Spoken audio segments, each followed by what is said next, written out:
Rassurez, rassurez-vous, ce serait... Ça marche ou pas? Oui, ça marche.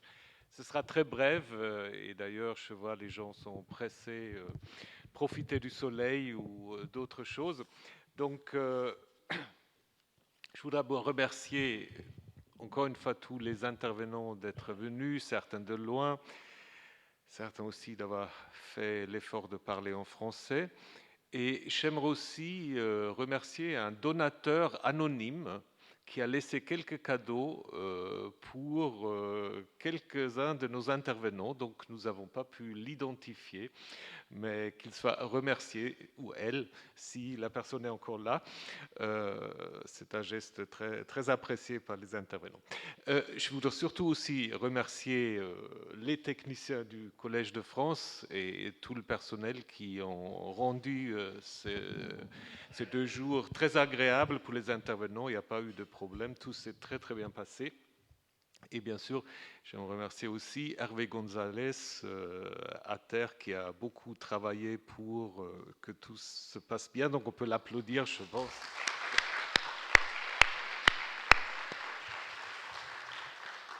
Alors, je ne vais pas, rassurez-vous, je ne vais pas vous résumer tous les, parce que parfois il y a cette tentative de résumer encore une fois toutes les conférences qu'on a eues.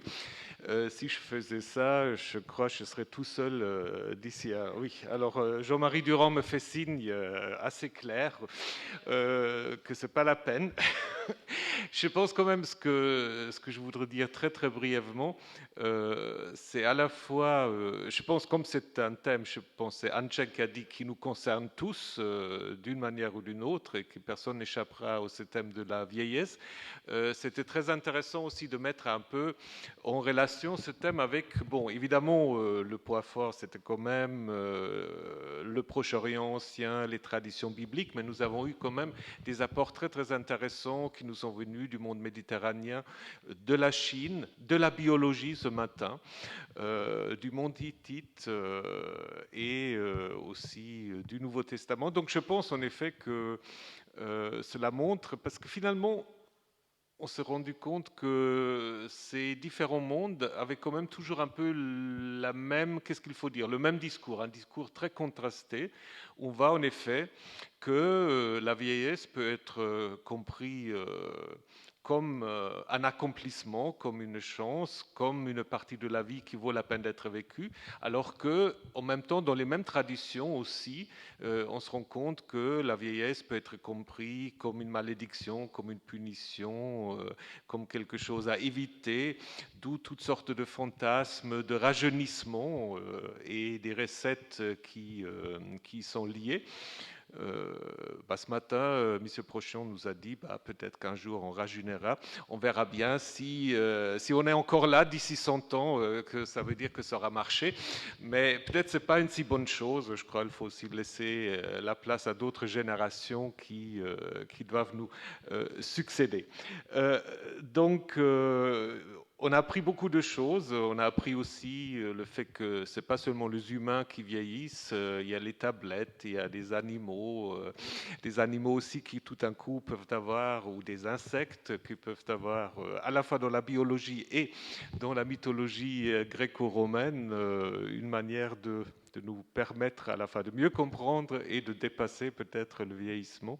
Donc je trouvais tout cela c'était très réussi et ce sera certainement aussi intéressant après de retrouver tout cela sous forme de publication. Alors je ne vais pas maintenant retenir les intervenants, on va vous écrire pour vous expliquer un peu comment cela se passe. Et puisque je parle de publication, j'aurais voulu, et ça aurait été presque possible, on a parlé d'eschatologie, il y avait une petite eschatologie, j'aurais voulu vous montrer en fait une des publications liées à ces colloques sur les êtres intermédiaires entre les hommes et les dieux. On a promis le volume, mais je ne sais pas ce qui s'est passé. Le volume n'est pas arrivé, mais ça devrait venir dans les tout prochains jours, si ce n'est pas des semaines. Si vous êtes intéressé à acquérir ce volume, approchez-vous de Hervé Gonzalez ou envoyez-nous un mail et puis on s'en occupe. Voilà, donc je ne vais pas vous laisser vieillir encore plus ici. Profitez de votre vieillesse ailleurs. Et puis, je vous rappelle juste que demain, nous avons la deuxième conférence du professeur Carr sur une lecture de la Bible hébraïque à partir des théories sur le traumatisme. Et donc, ça se passera à 16 heures. Donc, pour ceux qui seront intéressés, je vous donne rendez-vous donc à demain. Aux autres, je donne rendez-vous l'année prochaine pour un autre colloque. Vous voulez savoir sur quoi ça... Oui. Oui, alors...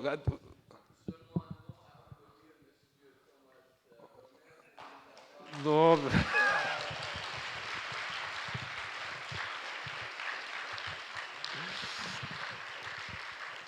Alors, l'année prochaine, ce sera aussi très interdisciplinaire, parce qu'on parlera du son. On pourra parler des vampires, on pourra parler des rituels, des sacrifices,